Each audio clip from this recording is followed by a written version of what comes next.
Welcome to another PSOJ President's Breakfast Forum, the third in the series for 2018. Business Access TV is here to bring you all the highlights. Today's theme, Disaster Risk Management for Business Continuity. I'm your host, Garth Williams. Stay with us. And welcome to the PSOJ's third President's Forum for 2018. We have dubbed this one the Disaster Risk Management for Business Continuity mini-seminar. Big words, big long sentence. We can't get into anything too complex this morning. At least I can't. Well, first of all, because I can't manage complex, right? I tend to try and stay with simple and direct. And in order to get across a point, I am going to stay with plan. The panelists will get into the details. If you do not plan for recovery, if you don't plan for disaster, especially when you don't have large resources, and even when you do, you are going to take a hit. You're going to take a serious hit. And this is something that we must know as individuals, as members of the business community, as governments. You can mitigate what is going to happen by anticipating it and planning for it. So, ladies and gentlemen, it's no secret that natural disasters impose remarkable losses on our nation's economy and by extension on the Caribbean's economy and development every single year. Last year's estimated total cost for the region was $215 billion US. And I'm sure the panelists will tell you all those gross and terrible details. That recovery process will go past my lifetime. So we must confess also that notwithstanding the decision from one of the most powerful people in the world that there is no such thing as climate change, the trend in natural disasters shows no decrease. And so there's an urgent need for the states and all partner organizations to make disaster preparedness and risk reduction, especially at the business level, a priority. If we're being honest with ourselves, we will admit that the campaigns leading up to the hurricane season are never really as comprehensive enough as they should be. We have silos of information, silos of planning, silos of behavior. We need to open those walls and share. And this is the other purpose of this seminar from the PSOJ's point of view. We need to establish the linkages to understand what it is we each other are doing so that we don't duplicate and that when something happens, we know where we can get what. Okay? So that's the other theme that I would like to encourage. And I have been speaking about this and will continue to speak about participative democracy.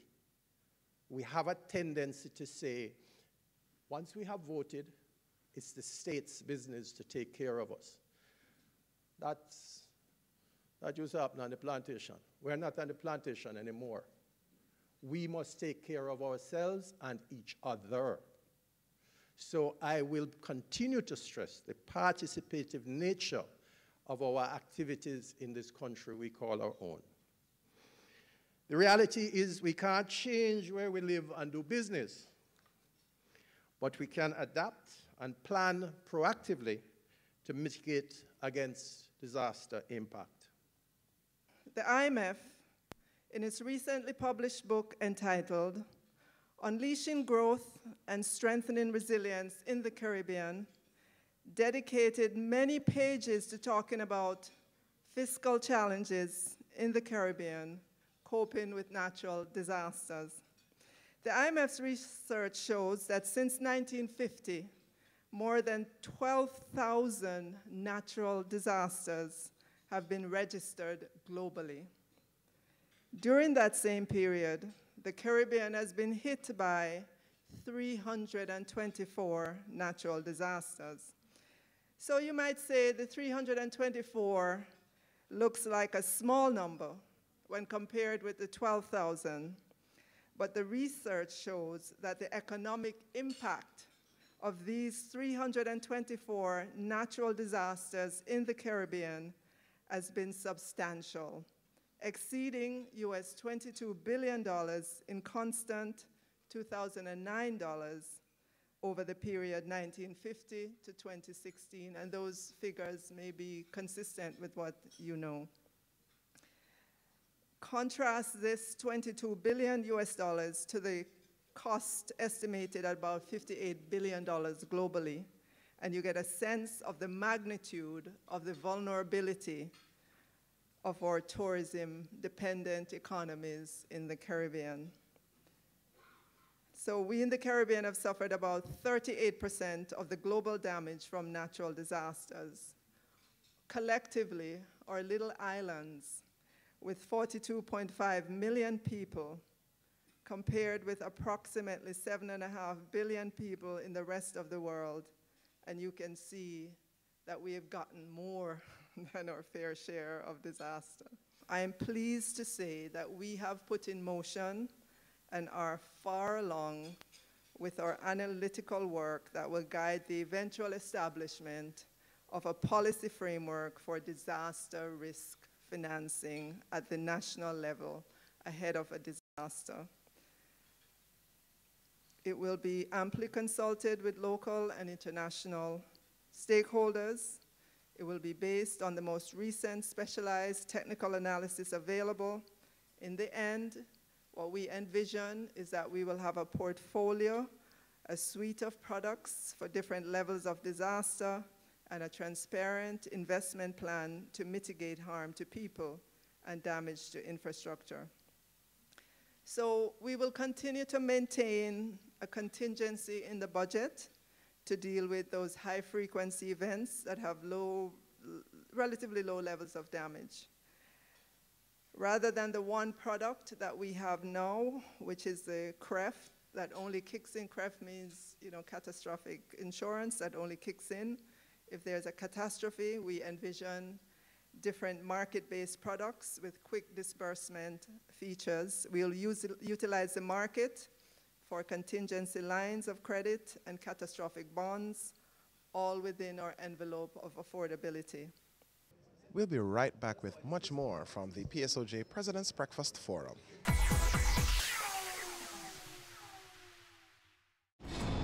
We are back with another exciting, innovative, and inspiring season. It takes a lot of stick-to-itiveness, being consistent and persistent in whatever you're doing. That's the bottom line. Business exists to add value to people's lives. And if we're not doing that, might as well we lock down the store and just call it a day. It's a season 3 of Creating Wealth, Mondays at 8 p.m. on Business Access TV. We are serious about the business of real estate, so catch Home Sweet Home Sundays at 4:30 p.m. or if you missed it, check our website at batvja.com.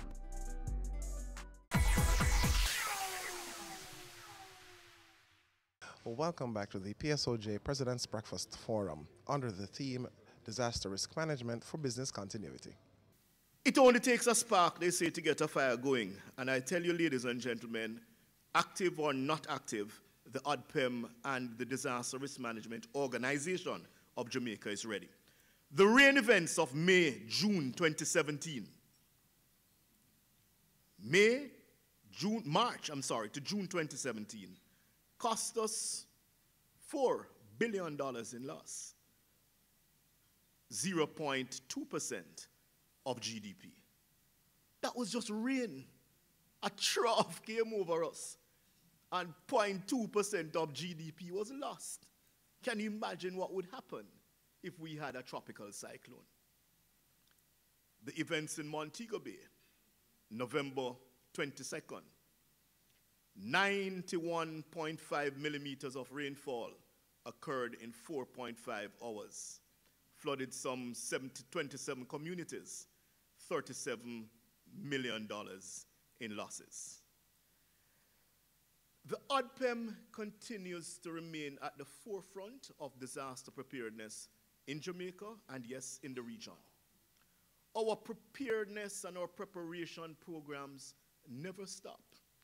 We don't wait for the 1st of June to put things in gear. they're always happening. Multiple training activities in shelter management, first aid, emergency operations, damage assessment continues.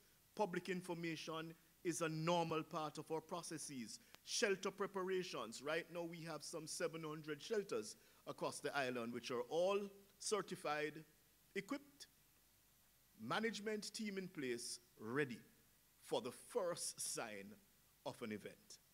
When we have these events, I know people go home, they batten up, they take their precautions, they stock up. But I am not sure where we are as businesses in Jamaica. I am not sure how many businesses in Jamaica have plans in place, large or small. And let me tell you, in a former life, I was involved with occupational safety and health. And one of the things I found very disturbing is that most of the companies that had these plans were companies that were either owned by an overseas entity or traded overseas. Our local companies did not bother with it. There's no law that says that they have to have it.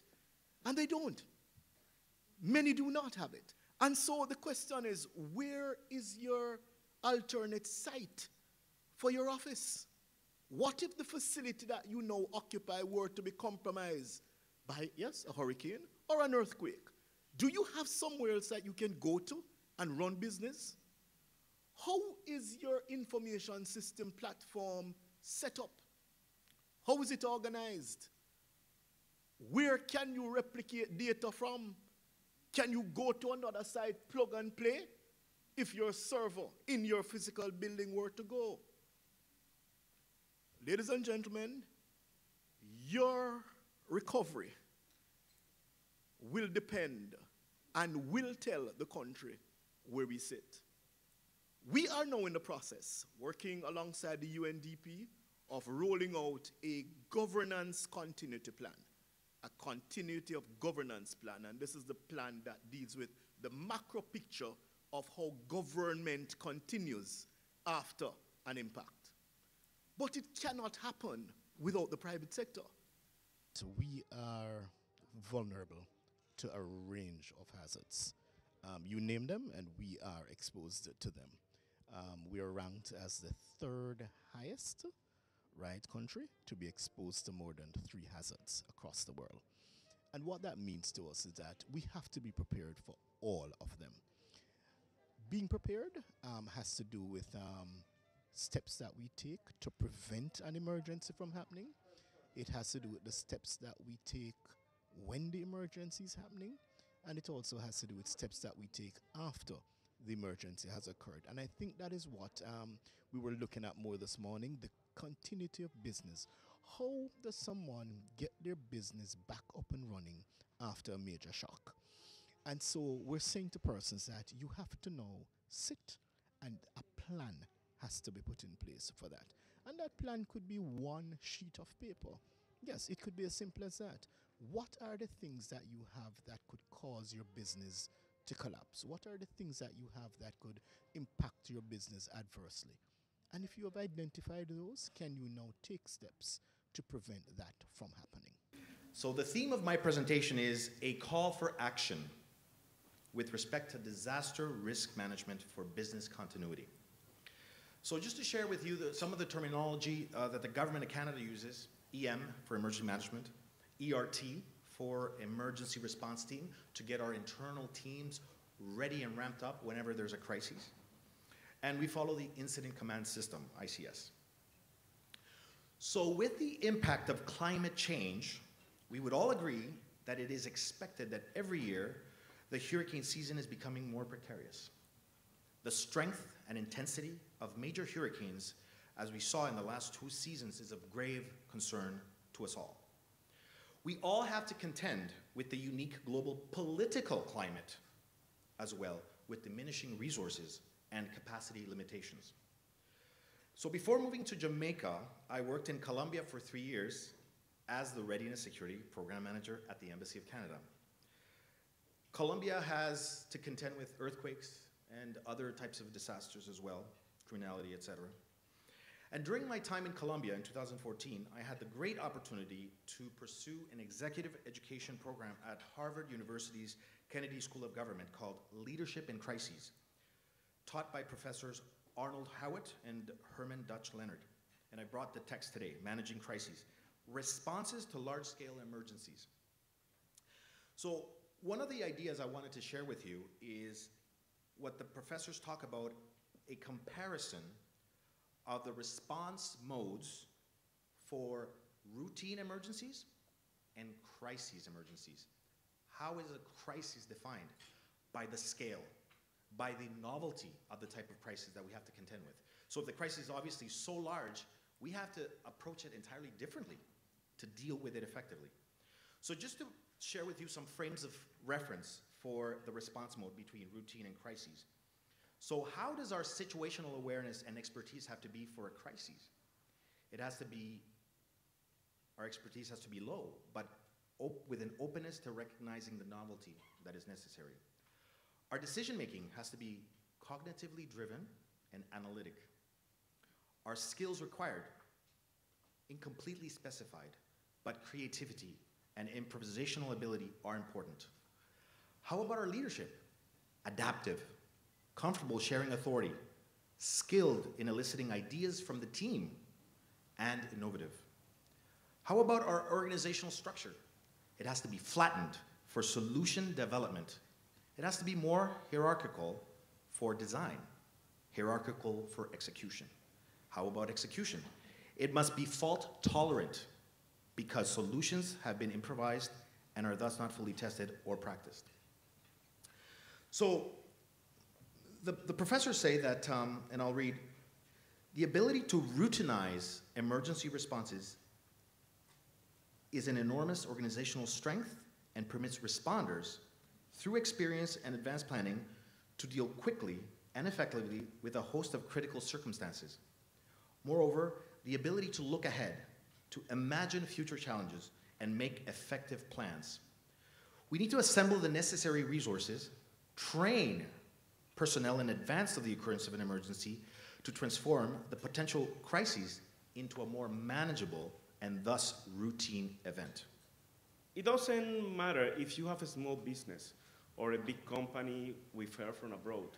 You have to be ready. You have to be prepared. You have to plan in ahead in order to face any problem that can be caused, but it could be even a disease. Remember when Zika affected the region, the Caribbean region, also the tourism was affected.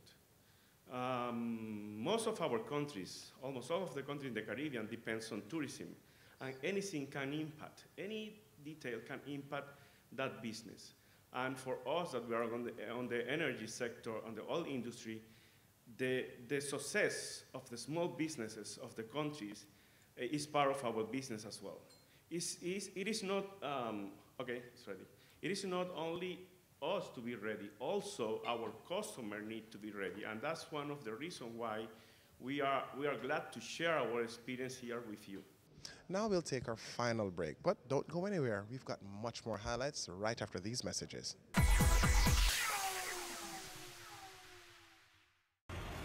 This is Weekend Business Report. Economic windfall, unsecured loans, alleged corruption, follows the closure. If they made this investment, brokers strive to increase revenues. He sought some answers. Financial meltdown. Here are the week's final. Here's Gar. News Roundup. Camille, it's back to you.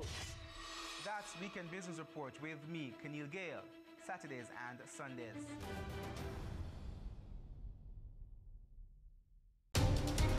We're taking you beyond our shores, across the region and around the world. Every week, BATV gives you in-depth reporting on the major stories that gripped headlines in the Caribbean and on the international scene. Join us Sundays for This Week Abroad. Business Access TV, serious about business at home and abroad.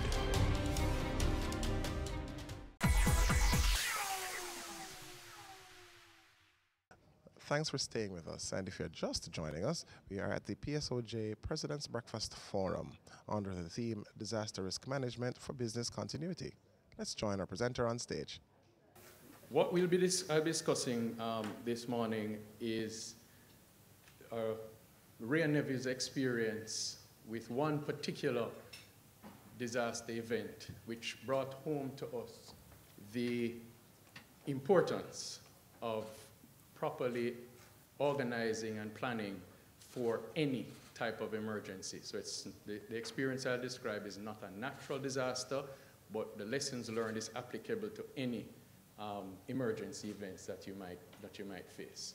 Ray and Nevi had been operating on Spanish Town Road for several years without any significant incident. But on the 1st of December 2009, that all changed. An area that we repair barrels that we use for aging rum, at 5 o'clock, a worker in that area discovered what he thought to be the fire.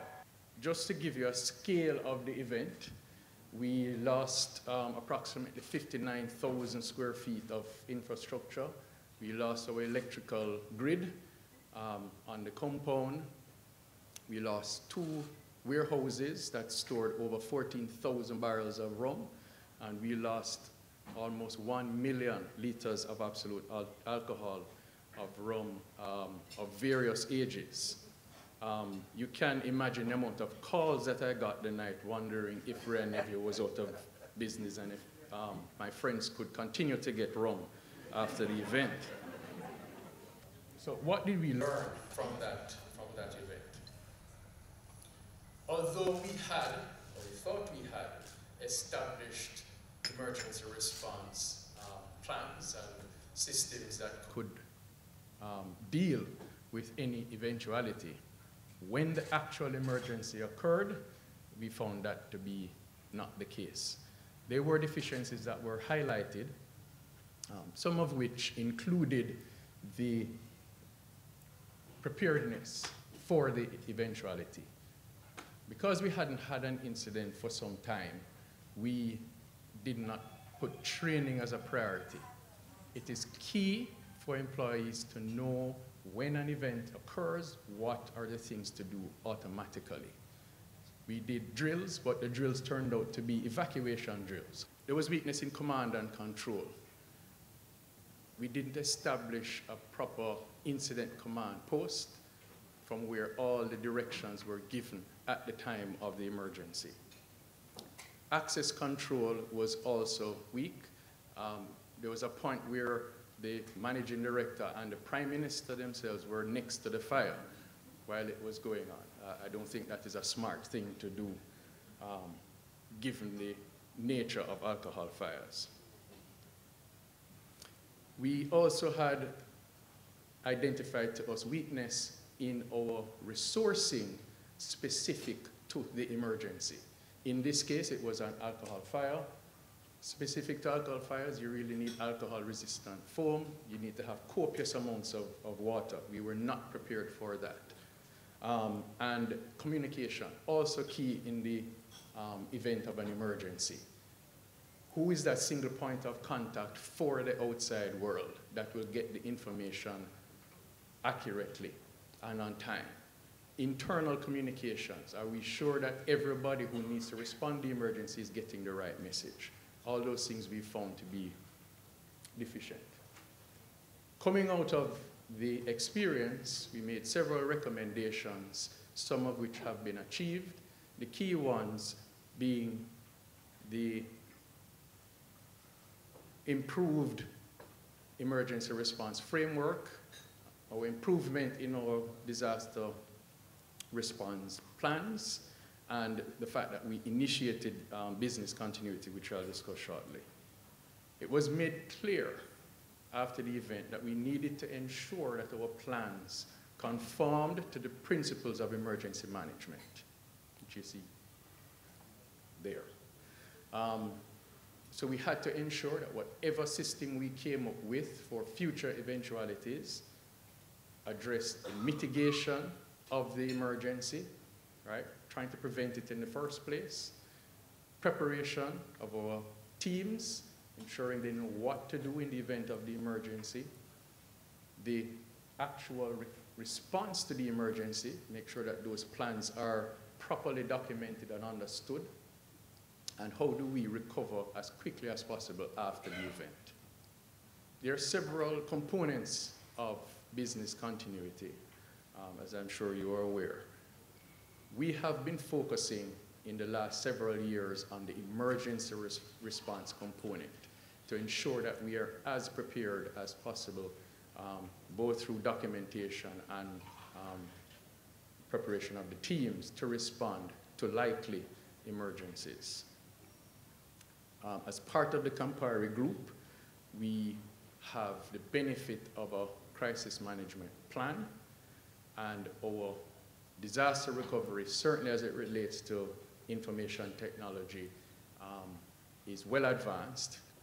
Where we need to do work, and the intention is to start that in earnest by the end of this year, is the business recovery aspect. So we have done ad hoc business impact analyses, but we need to do it more comprehensively, and so we can put the complete business continuity plan together. So as soon as possible after an emergency, we can be up and running effectively. For MSMEs that don't have the kind of resources as large businesses, such as Jerry and Neville, my advice is don't worry about that you don't have the kind of resources that larger companies have. Scale your response to the resources that you do have, but have a plan as to what to do. So, for example, you may not be able to own a generator, but you need to have a plan. What do I do if my power goes out? Can I operate my business by candlelight? Can I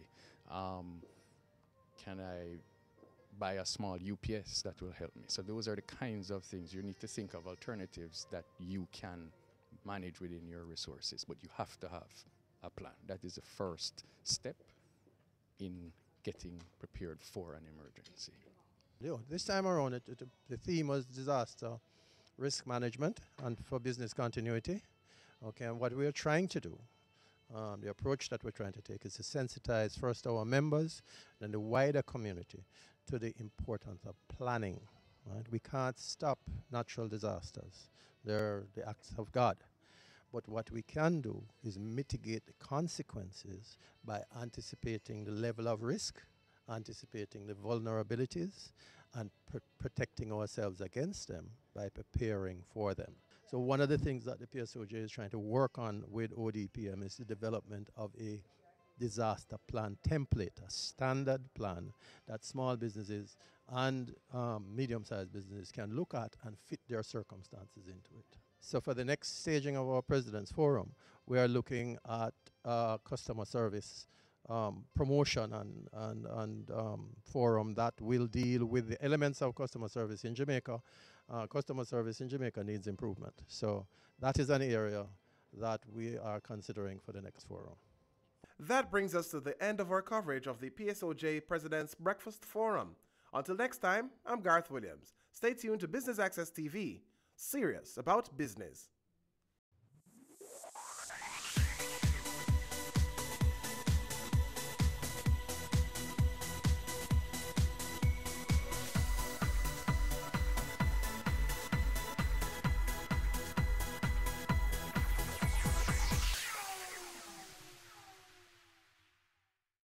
They say it takes a village to raise a child, but the world will one day need the leadership of that child. The time you spend with your child matters. It stimulates their minds and shapes the way they act. Talk with your children. Help them to better understand the world around them and to value what is truly precious. Above all, the most valuable gift you can give them is love.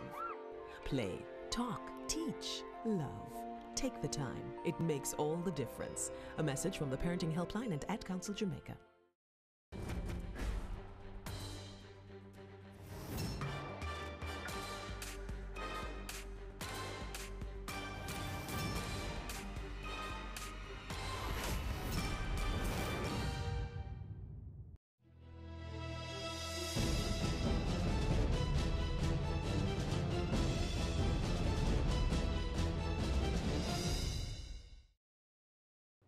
This Week Abroad.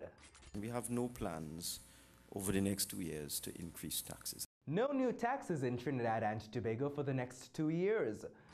President Nicolas Maduro on Monday relaunched the cryptocurrency. Venezuela relaunches cryptocurrency. The United States of America, in accordance with its obligations. The International Court of Justice rules against the US's Iran sanctions. Hello and welcome to This Week Abroad. I'm Javon Keys. Let's go around the region.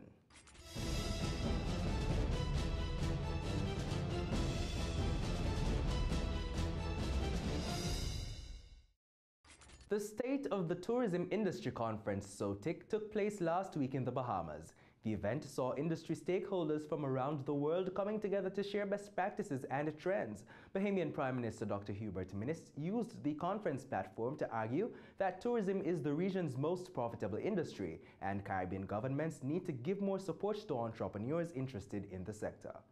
Governments play an essential role in helping entrepreneurs to gain access to the skills and resources needed for success. If we can give birth to a generation of new entrepreneurs, we can move Caribbean tourism to greater heights and in many new directions. And one of these new directions is a greater global involvement in tourism by the people of the Caribbean. Prime Minister Minnis also urged the stakeholders to help to create a region known for extraordinary visitor experiences and service. In other news, Prime Minister Minnis told the Bahamian Parliament that the Bahamas will be forging greater trade links with Asia through the establishment of an office in Tokyo. November of this year, my minister with responsibility for marine will be traveling with members of the Maritime Authority to open a new office in Tokyo, and this is to assist in expanding our ship register. They are also in discussion with expanding and looking at the careers so as to penetrate the Asian market. Guyana's President David Granger says the country has benefited greatly from over 46 years of partnership and cooperation with China. Our two states have maintained mutually beneficial, high-level, and friendly relations for 46 years. Relations based on mutual respect, mutual non-interference in each other's internal affairs, and cooperation for mutual benefit. Relations have been cemented through continuous cooperation in culture, in defense, in education, in energy generation, in health, infrastructure, medicine, mining, and other fields. With Guyana and China recently signing an MOU for the Belt and Roads Initiative, President Granger says he expects the relationship to further strengthen. Meanwhile, Chinese Ambassador to Guyana, Qiu Jin-chung, says the Chinese are committed to continuing their contribution to Guyana's development. Development is a key to solving all problems. The development philosophy advocated by China is composed of openness, integration, mutual benefit, and win-win solution. The cooperation pursued by China is combined of common interest and friendship, and China will always put friendship first. St. Lucia's Transportation Minister Guy Joseph says relief is coming for commuters who reside in distant areas who may be currently experiencing transportation issues. He says the government is looking at different solutions to service more routes.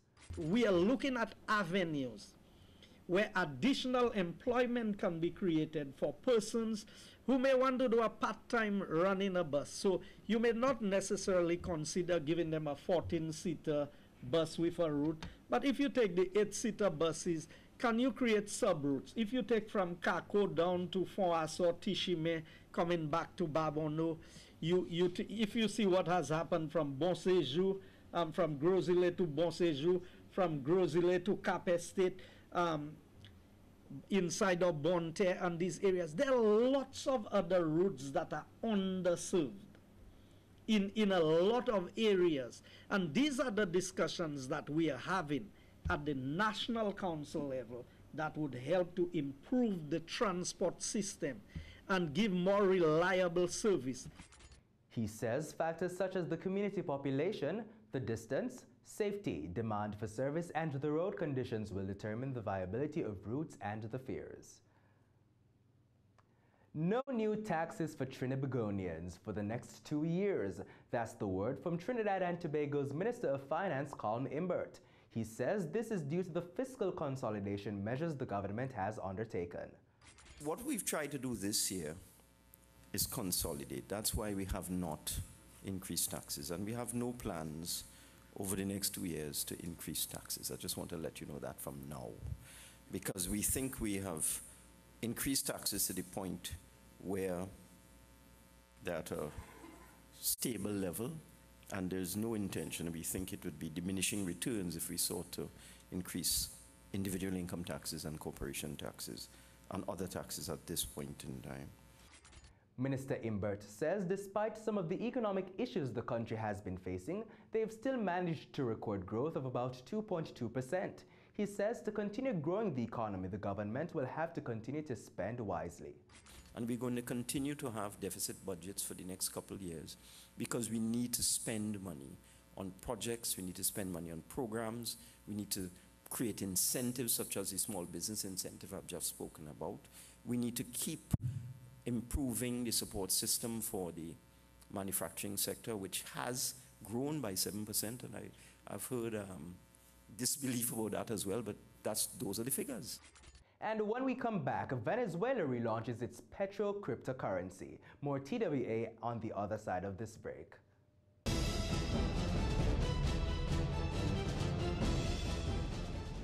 Ready for cable for as little as $100? Ready for no monthly cable bill? Ready for 10 TV channels absolutely free? Then pick up our Ready TV box at authorized stores for $4,500. Hook it up to your TV set, then top it up with Ready Credit for 1, 7, or 30 days. Buy now and get $1,000 free Ready Credit and start watching your favorite shows. Pick it up, hook it up, top it up. Ready TV. Prepaid cable TV when you're ready. Now serving Kingston and St. Catherine. Limited time offer while stocks last. Conditions apply.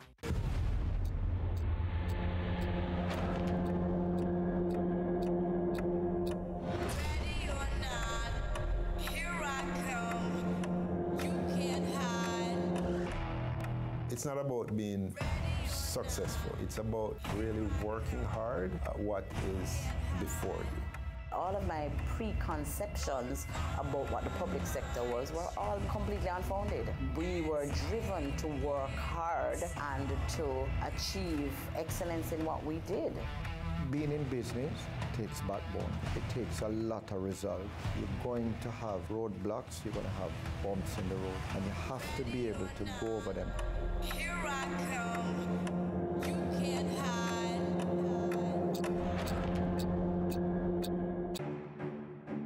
Go for God Family Church. Today's message is for those of you who thought that Jesus was finished. Inspiring messages. I'm here to tell you today that you are excellent. God is excellent. Empowerment from biblical motivation. To be glorified means to endow with authority. A woman is a powerful, creative being. Join Pastor Christopher Morgan and the Go for God team as we go for God. It's the only show that traces the steps of professionals. From first and second form, I was involved in some club, some activity. Then gives information on exactly how to get into that same career. You do need a good grasp of English. And no, you can branch out into whatever area you want to. Tune in every Tuesday at 8 p.m. for Career Moves and catch up on all our episodes at batvja.com.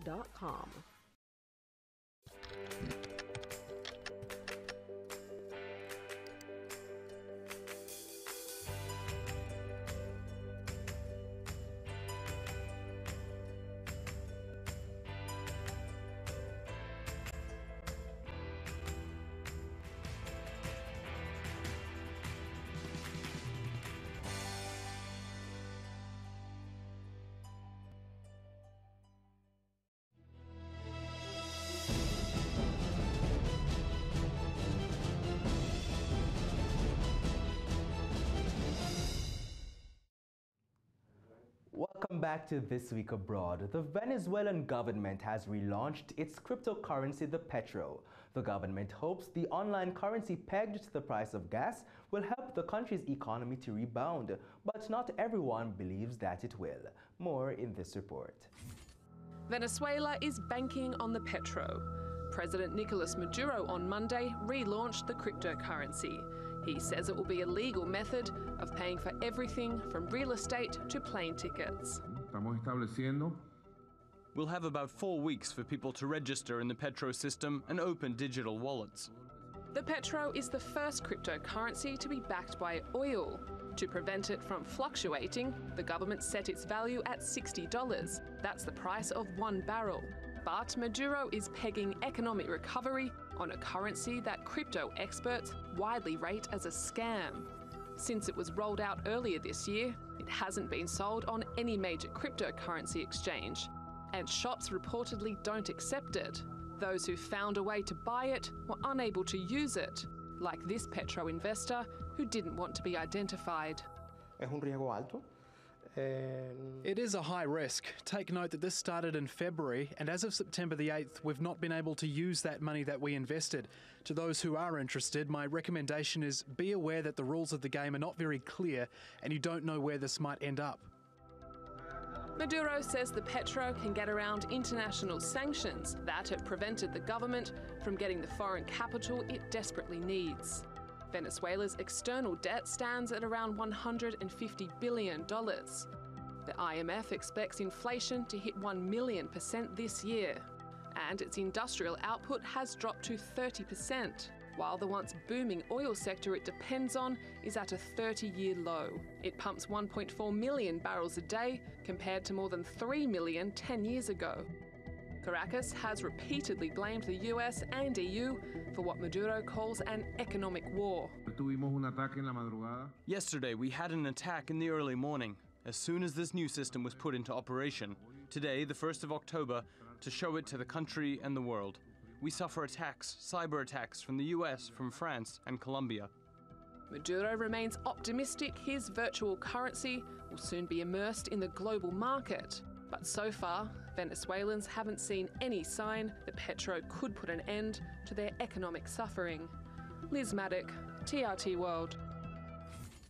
And don't go away, we go further abroad in a bit, but first, here's a look at how some of the major international commodities ended trading this week.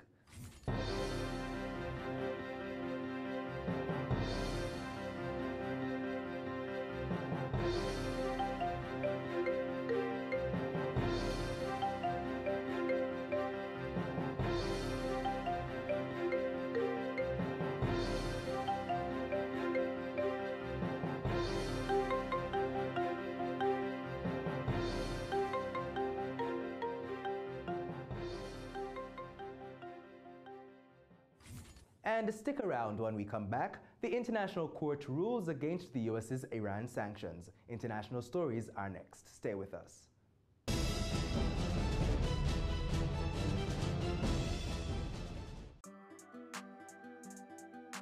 We are serious about the business of real estate, so catch Home Sweet Home Sundays at 4:30 p.m. or if you missed it, check our website at batvja.com. We are back with another exciting, innovative, and inspiring season. It takes a lot of stick-to-itiveness, being consistent and persistent in whatever you're doing. That's the bottom line. Business exists to add value to people's lives. And if we're not doing that, might as well we lock down the store and just call it a day. It's a season 3 of Creating Wealth, Mondays at 8 p.m. on Business Access TV.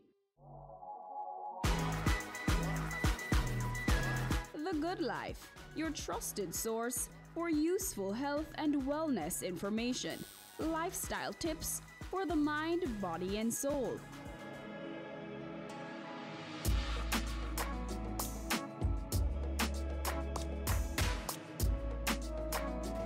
Tune in Tuesdays at 8:30 p.m. on Business Access TV. Have you seen it? It's BATV Live. Live streams of business news weekdays at 7:30 p.m. Stay on point. Thursdays at 8 p.m. with our Business Current Affairs show. And Weekend Business Report, Saturdays at 7:30 p.m. Wherever you are. Log on to our Facebook page at Business Access TV or visit our website at batvja.com. Live and at your fingertips. Business Access TV, serious about business. Cameo brings the creative industries to life.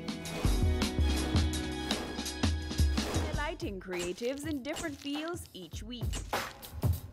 Art. My life turns art. I breathe, I eat art. Fashion. Food. Without a customer, we're nothing but four walls. Music. Film. Cameo, only on Business Access TV.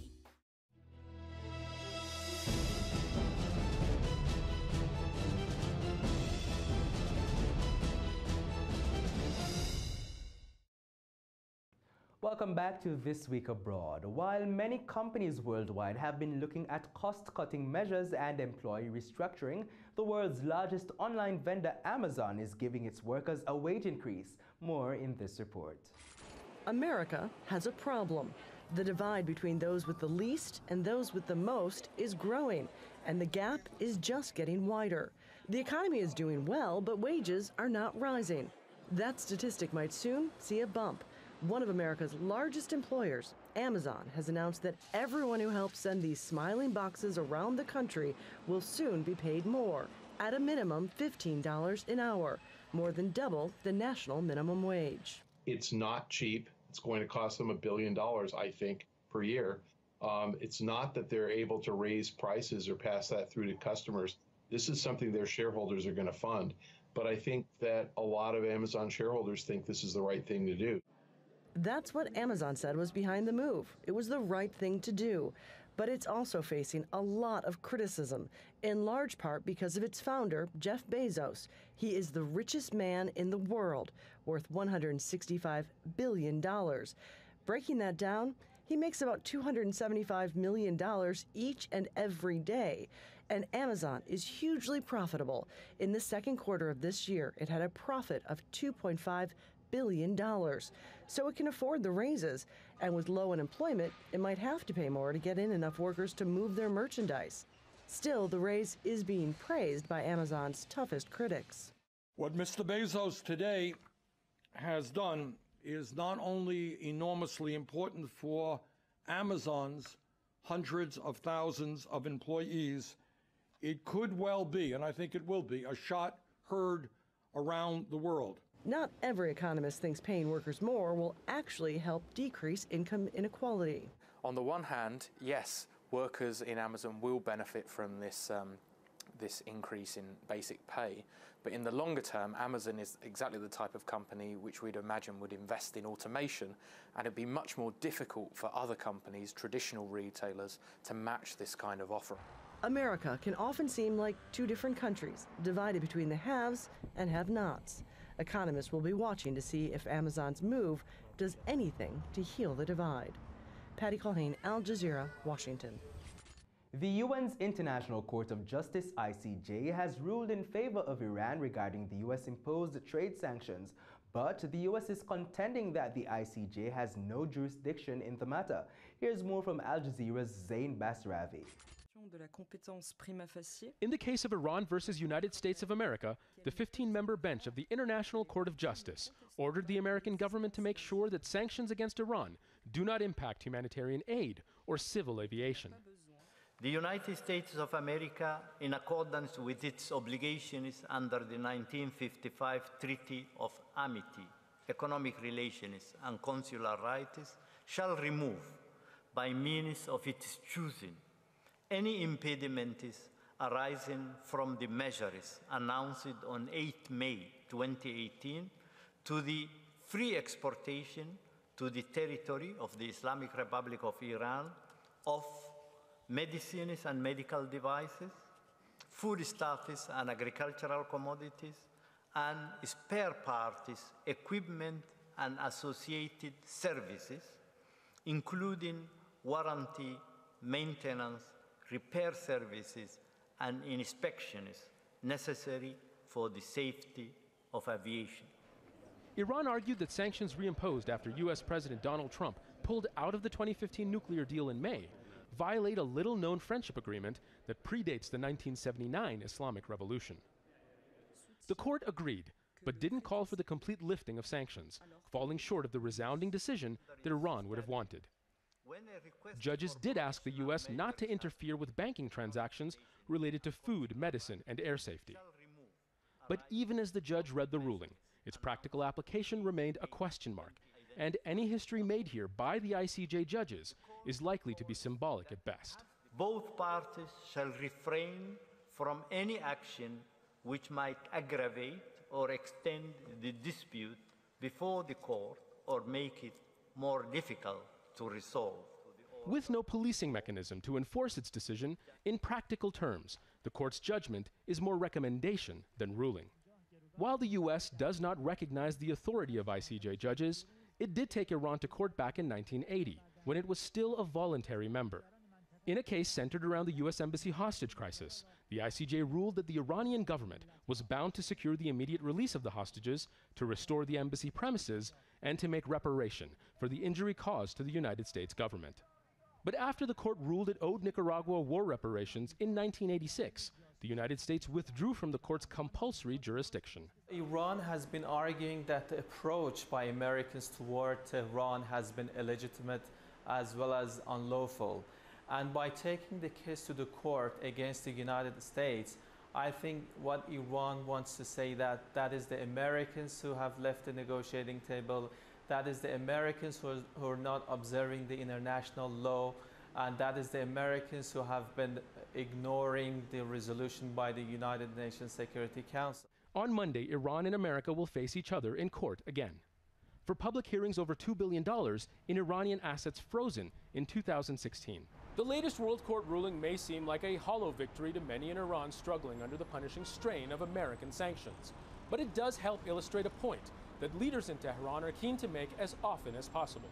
Given the chance, they say, America under Donald Trump does not respect international institutions. Zain Basravi, Al Jazeera, Tehran. After more than a year of intense negotiations, the US, Canada, and Mexico have struck an agreement on the way forward regarding trade. Here's more. A 2016 campaign promise delivered ahead of the midterm congressional elections in the United States. Donald Trump says he's negotiated a new trade accord with Mexico and now with Canada. It will be the most advanced trade deal in the world, with ambitious provisions on the digital economy, patents, very important, financial services, and other areas where the United States has a strong competitive advantage. Mexico and Canada have agreed to strong new labor protections, environmental protections, and new protections for intellectual property. So important. If approved, the new U.S.-Mexico-Canada agreement would preserve a $1.3 trillion trading zone. U.S. dairy farmers will be able to sell more of their products in Canada. Canada gets to keep a dispute mechanism to resolve fights with the U.S. over lumber exports.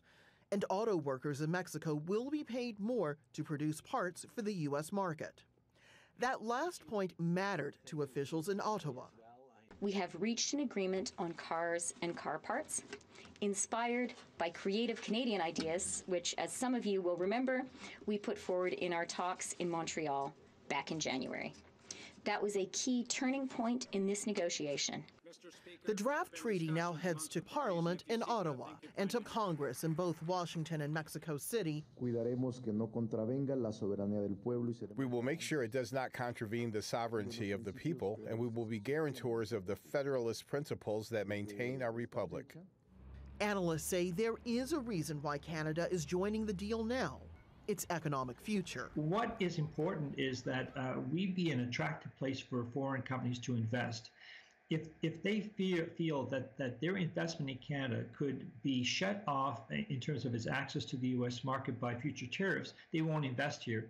Historic news. But for now, it's worth noting these three countries have succeeded in negotiating a trade deal they can all accept. Rosalind Jordan, Al Jazeera, Washington. Shipping is the backbone of international trade. However, there are major concerns for the industry because of the trade war between the US and China. TRT World's Joel Flynn reports. Trade is at the core of our modern economy, and some say it's hardwired into our DNA. According to the UN's latest figures, global merchandise trade is worth more than $16 trillion a year. Now, the industry at the heart of it is facing major concerns. This week, leaders from the shipping industry are meeting at the first ever Global Maritime Forum in Hong Kong. Of particular concern for many, including Hong Kong, is a sudden spate of trade disputes, most notably between the world's two largest economies, the United States and China. A protracted trade logjam between them would undoubtedly squeeze cargo flow across seas. The forum's report on the industry says the biggest risk comes from the trade war, and Chinese shipping firms are worried.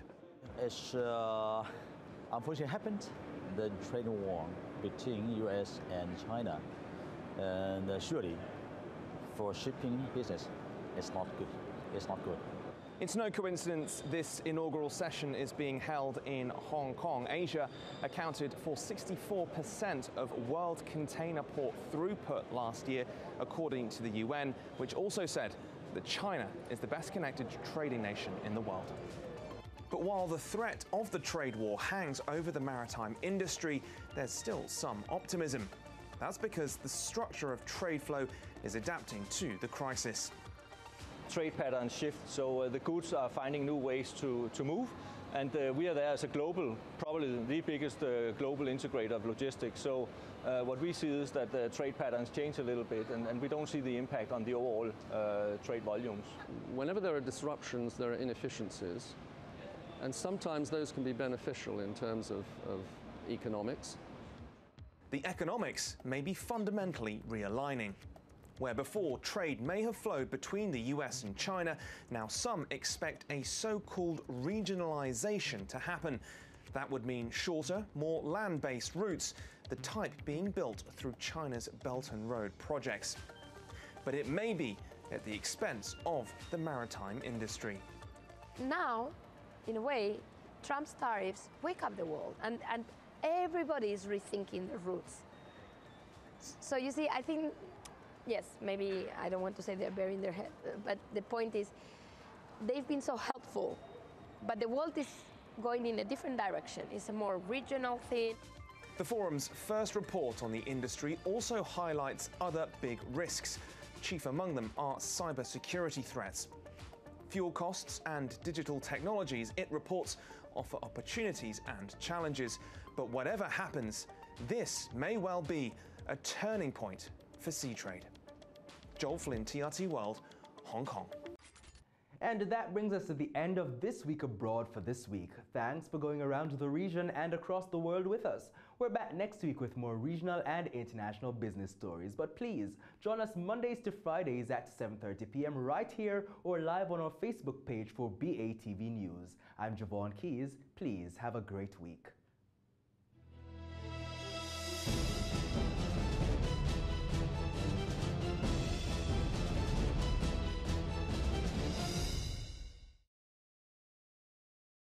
They say it takes a village to raise a child, but the world will one day need the leadership of that child. The time you spend with your child matters. It stimulates their minds and shapes the way they act. Talk with your children. Help them to better understand the world around them and to value what is truly precious. Above all, the most valuable gift you can give them is love. Play, talk, teach, love. Take the time. It makes all the difference. A message from the Parenting Helpline and Ad Council Jamaica.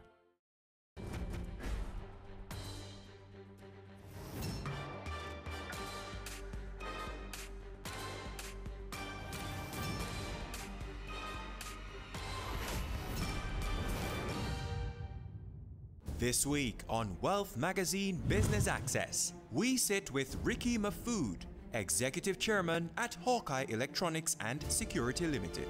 On this episode, Mahfood explains how his upbringing has impacted him as a leader and why he is so passionate about keeping commitments. Your word is your bond, and that has been something that has driven me. If you make a commitment, honor it. Ricky Mahfood also tells us how Hawkeye continues to revolutionize the security industry and what's next for this Jamaican company.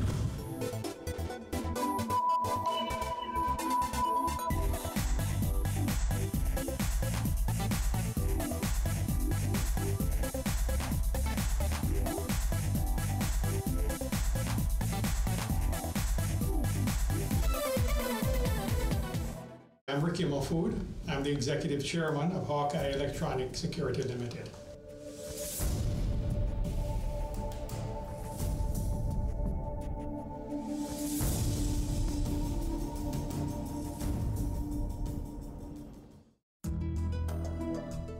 Ricky Mahfood is a family man, someone who is passionate about his wife and his children, and passionate about his Lord and serving him.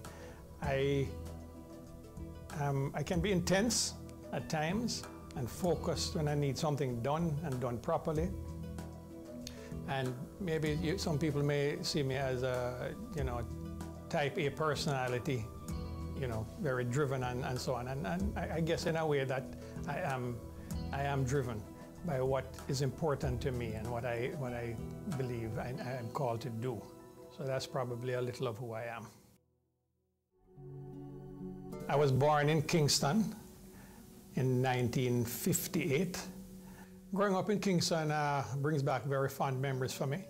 A lot of our cousins lived relatively close to us, and on the weekends we would be together playing football, riding around the neighborhood, and as we grew older, riding motorcycles and so on. So I have really good memories of those days. I attended Surbiton Prep, and then from there went to Ligonier Prep and on to Wolmer's Boys School. I entered Wolmer's in 1971, and in 72, you may not remember, but Wolmer's won the Manning Cup, the Olivia Shield, and the Walker Cup. So those are memories that are ingrained in me. Can't forget that. I left Wolmer's at the end of fourth form at 74, and our family migrated to Miami, where I completed high school and then went on and did some years in college. Leaving Jamaica and going to school in Miami was definitely an eye-opener. Because I was going to an all-boys school. Now I'm in a school with girls, no uniforms, and so on. So it was a totally different type of scenario. Fortunately, there were some Jamaicans there, and that we connected with, and that kind of brought a level of stability to us. One of the things that we were not going to lose there was our identity. So during our years in Miami, we never lost our accent, and whereas rather being influenced by the people and the culture, we were the ones that were influencing those that were around us, and they started to talk like us.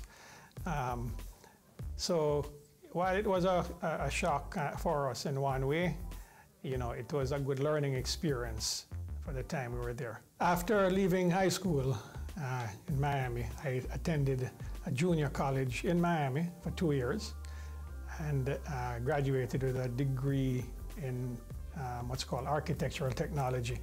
I then went on to University of Florida, but kind of lost my focus on my passion for what I was doing. And after about a year and a half, I decided to just head back to Miami and start working. I did some time in sales. I did a couple of years in the restaurant business, managing an Italian restaurant and so on.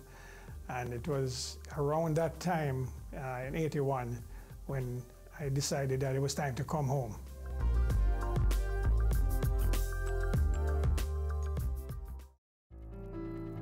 Working in sales, for anybody that has, it's very challenging. Sometimes it is disappointing, but I found that, in the disappointment is when I would kind of get challenged to do better and to and to strive and to excel. So it was a good time of learning for me, yes, interacting with customers and learning to do business, in terms of being punctual, delivering on what you promise, and so on. And in a North American market, those things are crucial. You turn up late and you're out the door. You don't deliver on time, and maybe the next order doesn't come your way. So yes, there were valuable lessons learned there, and I think those things kind of helped shape me along the way. Coming back to Jamaica in 1981, I was a young man, about 23 years old, and not quite sure what I was going to do. So I kind of tagged along with what my father was doing and worked with him, both my brother and myself. And he did a development on Shortwood Road called Woodlands. We worked with him there, and from there he did another development on Millsboro Avenue called the Pines. And again, I was there as his right hand. From there, about 1986, I branched out with my brother, and we ventured into the world of security. In 1985, beginning Ranger Security, and then in 88, stepping into the electronic security field and opening Hawkeye Electronic Security. One of the biggest challenges for me would be when you lose a member of staff in the line of duty.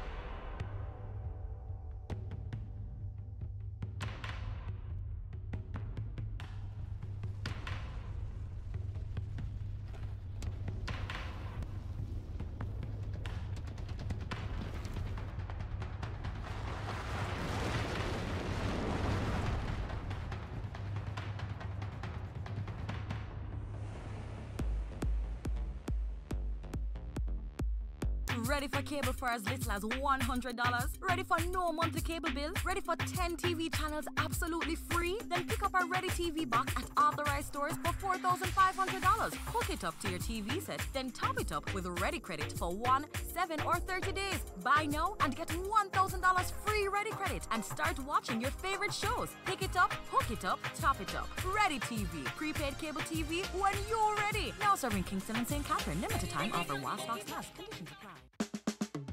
Caring Hands Season 3 continues to effect change in a changing environment. Many of us were raised by grandmothers, right? So, we know the wisdom that these people have.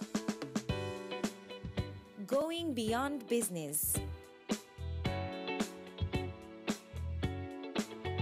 The little leaders of today are our leaders of tomorrow. And with the proper education, we'll have very good leadership coming from that. That's Season 3 of Caring Hands, creating change and shaping lives, every Sunday at 5:30 p.m. on Business Access TV. Business current affairs you can relate to. Frank, credible discussion. On point with Kalila Reynolds and Dennis Chung. Dissecting the issues, offering solutions to Jamaica's challenges. On point. Thursdays at 8 p.m. on Business Access TV.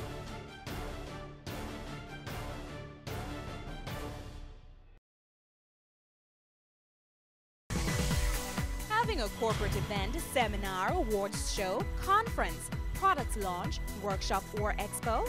Business Access TV is here to showcase your event.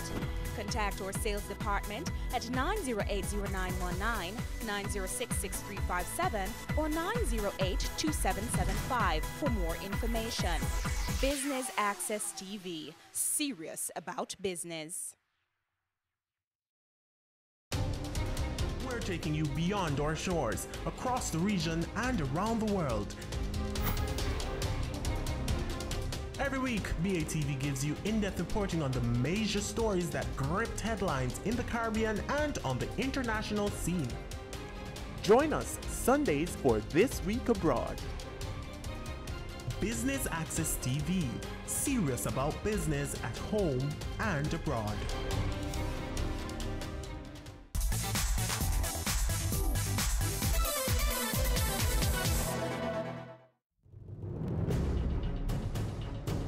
Setting up Hawkeye was challenging in a number of ways, primarily because it was a security company. You're dealing with firearms and getting permits and licenses and so on. Along with that, you're now beginning a service-related business where you're employing people and you're running a 24-hour operation. So it was a learning experience, and the learning curve for me took a little while, but once we started, going and things kind of leveled out, probably around 6 months down the road, we had a big challenge, and that was Hurricane Gilbert in September of that year, which really was something I never really even thought of happening. And with that, it caused us to have to dig deep, because when you have a natural disaster like that, people are looking for the security to be there anyway. And to be honest with you, we had a group of men back then that were amazing. They slept at the office, ate bully beef and bread, morning, noon, and night. And we did our patrols and location checks and so forth. And amazingly, none of our customers lost anything during that time with Gilbert, where there was several months where things were in shambles. For us to survive during that time, and I think coming out of that, our customers began to speak about us, and word of mouth and what have you, and the company just began to grow. And in 89 and 90, 91 going forward, the company just continued to grow and strive. So yes, it was a definitely defining moment, I believe. I would say, one of the biggest challenges for me would be when you lose a member of staff in the line of duty. Very difficult time for me, because they're part of your family, somebody you work amongst, and it's hard, very hard to deal with. But at the end of the day, you realize that it's a part of the job that we do, and you just have to kind of deal with it and move on as best as you can, and offer support to those around you and to the family and so forth.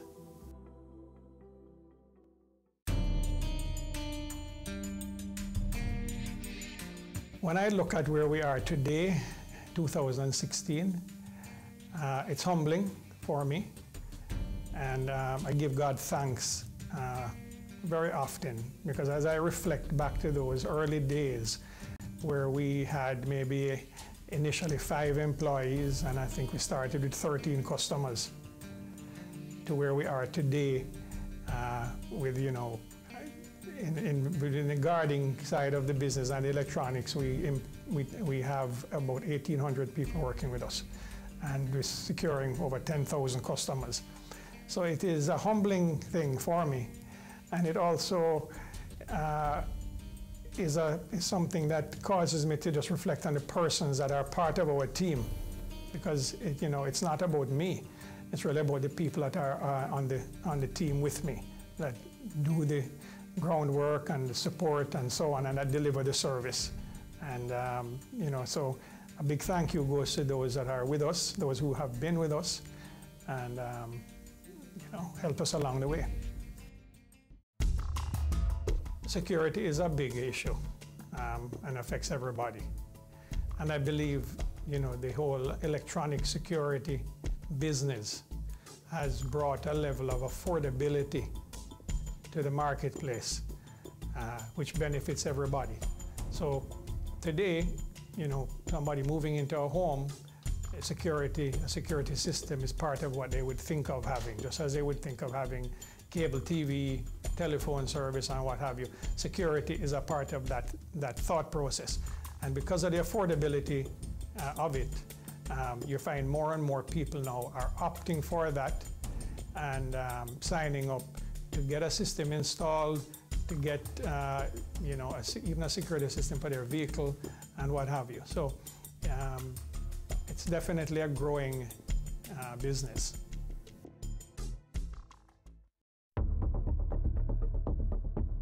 I think moving the company to the next level is remaining on the forefront of the available technology. From the very beginning, that was one of the things that I had my eyes on. What is out there, whether it's from Europe, North America, Asia, we must be able to offer that to our customers here. And it's something that we continue to do. We identify products and we test them, we bring them in here in our market, and when we see something that we think will work, then we introduce it to the marketplace and what have you. Going forward, it would be much of the same because the whole technology industry is changing. Things are just going at such a dramatic pace where you can view cameras at your home on your smartphone. I mean, a few years ago that was not possible. So it's just keeping our fingers on the pulse of what's happening in the world of security and bringing to market those products that would fit in here with our culture and providing the back-end support, whether it's armed response, the technical support and expertise, and so on, to give our customers what they are looking for. I think the best piece of advice would be something my father taught me many years ago growing up. And it is a quote that said, "Your word is your bond." And that has been something that has stayed with me and has driven me. It's do what you say. If you make a commitment, honor it.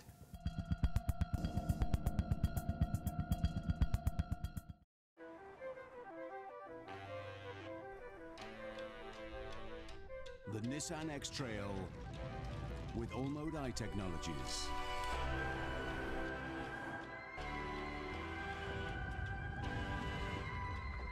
No matter what the road throws at you,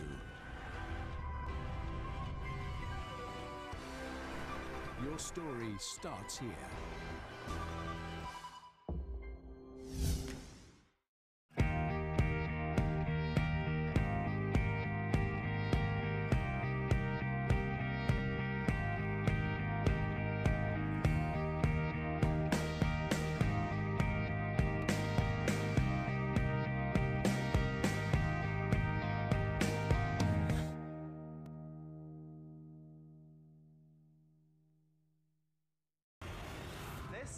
Weekend Business Report.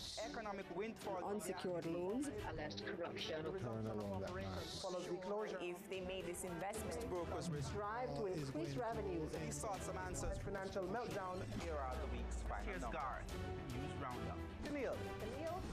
Keneal, it's back to you. That's Weekend Business Report with me, Keneal Gale. Saturdays and Sundays. Business current affairs you can relate to. Frank, credible discussion. On Point with Kalila Reynolds and Dennis Chung. Dissecting the issues, offering solutions to Jamaica's challenges. On Point, Thursdays at 8 p.m. on Business Access TV.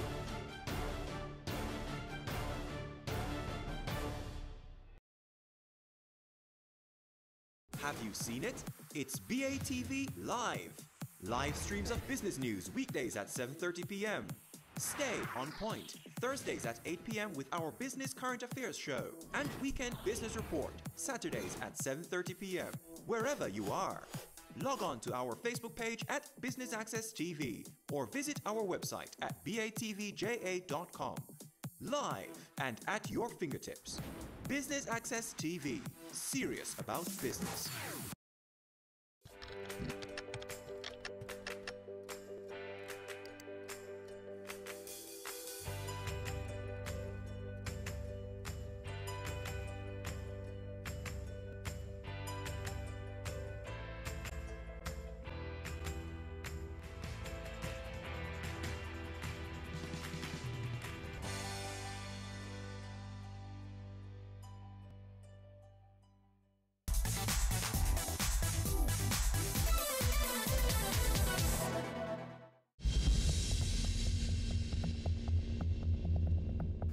What drives me is a desire to deliver service to our customers, to come up with the systems that we think will better protect them, you know, developing security solutions. That's one of the things we do at Hawkeye.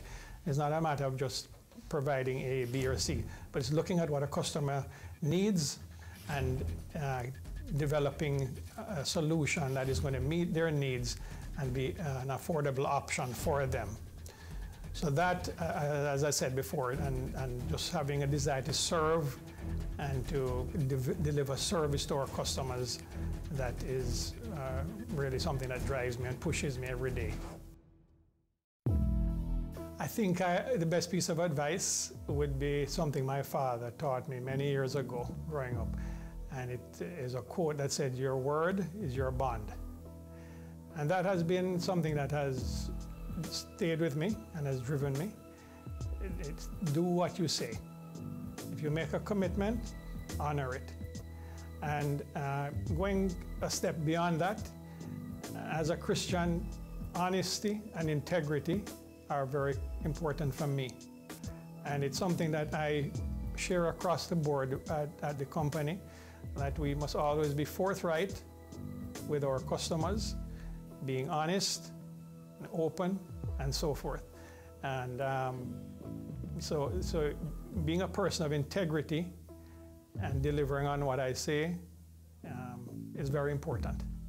Some of the things that we do at Hawkeye, you know, throughout the years, we support different organizations, different charities, different homes, children homes, and so forth. And we believe this is an important part of who we are as a company in terms of giving back to the community and to the wider society. And, you know, it's something we enjoy doing. When I am able to kind of wind down a bit, I enjoy my family. One of my favorite times is when we gather around the table to have dinner. You know, I have 5 kids, so 7 of us are on the table, and it's just a wonderful feeling to just look at your children around you growing up and so on. I enjoy cooking. So sometimes when I get home from work, cooking helps relieve some of the stress. And so I'll go in the kitchen and prepare something. And I also enjoy cycling. I cycle with a group of guys and girls about 3 times a week. And again, that's a really good stress reliever and a time of just social interaction and, you know, excellent exercise. My wife, Sandra, is a wonderful lady. First of all, to cope with me, because I'm not easy to be around sometimes. But she is a great wife and a great mother to our kids. We have 5 of them: Samantha, 12, Jessica, 13, Stephen, 16, Sarah, 17, and Matthew, 20. And they're wonderful children. You know, you have the usual challenges as they grow through the teenage years and what have you. So we're learning. You know, parenting is something you learn as you go along. And, you know, as Christians, the Word of God is central in our home, and we share that with them, and we try and guide them accordingly, so that their lives can be shaped by certain values, and which we believe are important for them.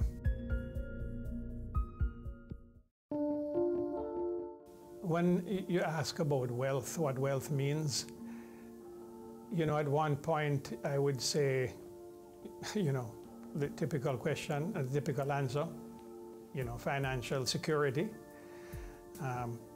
But more and more I have come to the place where wealth to me at the core is having a right relationship with God. Because everything else is meaningless if that isn't in place.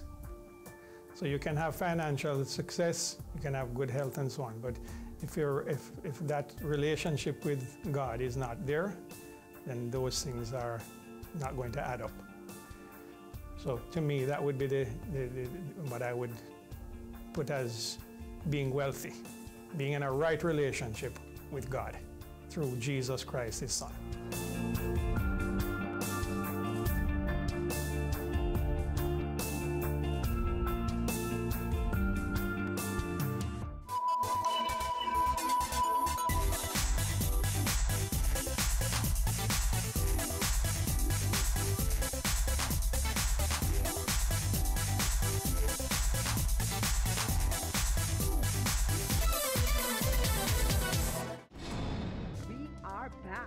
With another exciting, innovative, and inspiring season. It takes a lot of stick-to-itiveness, being consistent and persistent in whatever you're doing. That's the bottom line. Business exists to add value to people's lives. And if we're not doing that, might as well we pack down the store and just call it a day. It's a season 3 of Creating Wealth, Mondays at 8 p.m. on Business Access TV. The Good Life, your trusted source for useful health and wellness information, lifestyle tips for the mind, body, and soul.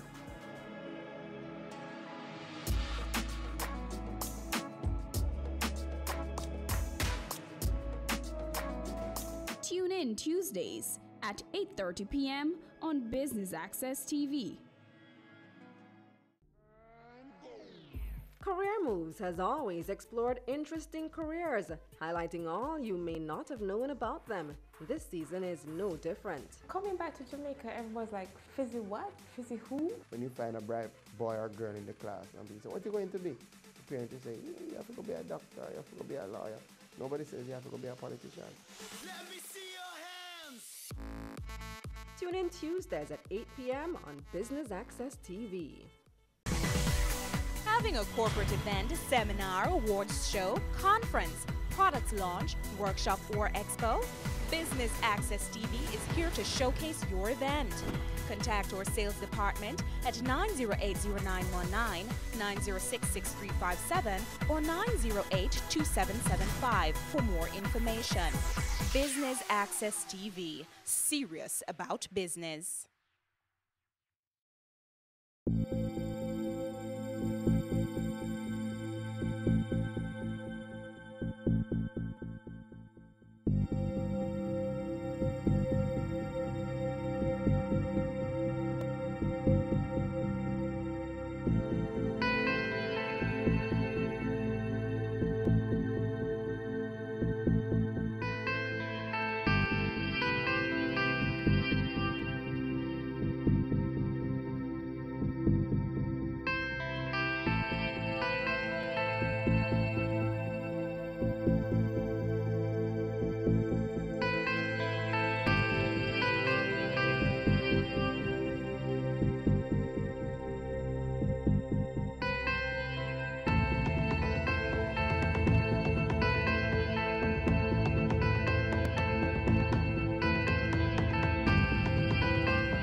The business community has suffered tremendously due to extortion.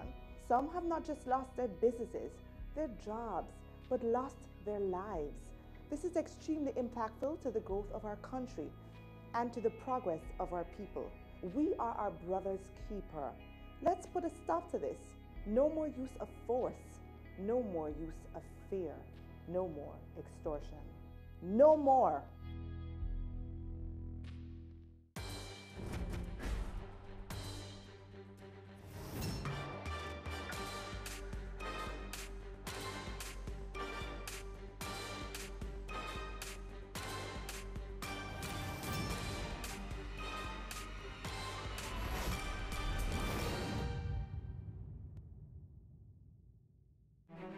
Making tourism work for farmers. Tourism Linkages Network exploring ways to increase local agricultural input.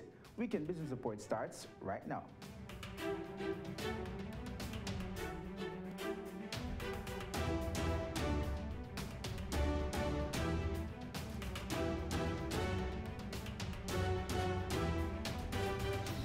Hello and welcome to the show. I'm Keneal Gale. Thanks so much for joining us this week. Chairman of the Tourism Linkages Network, Adam Stewart, is encouraging more hoteliers operating in Jamaica to form linkages with local farmers as one way to have more stakeholders benefit from the island's tourism product. We'll have more on that in a bit, but right now, here are some of the top stories BATV News brought you this week. The Jamaica Stock Exchange, JSE, is outperforming the world again. That's according to Bloomberg News. The well-respected financial news outlet notes that the JSE has had the largest percentage of growth over the past 5 years, compared to about 90 other index markets around the world. Javon Keys has the details. Globally recognized business and finance news source Bloomberg has placed the Jamaica Stock Exchange amongst the world's best performing equities markets for the last 5 years.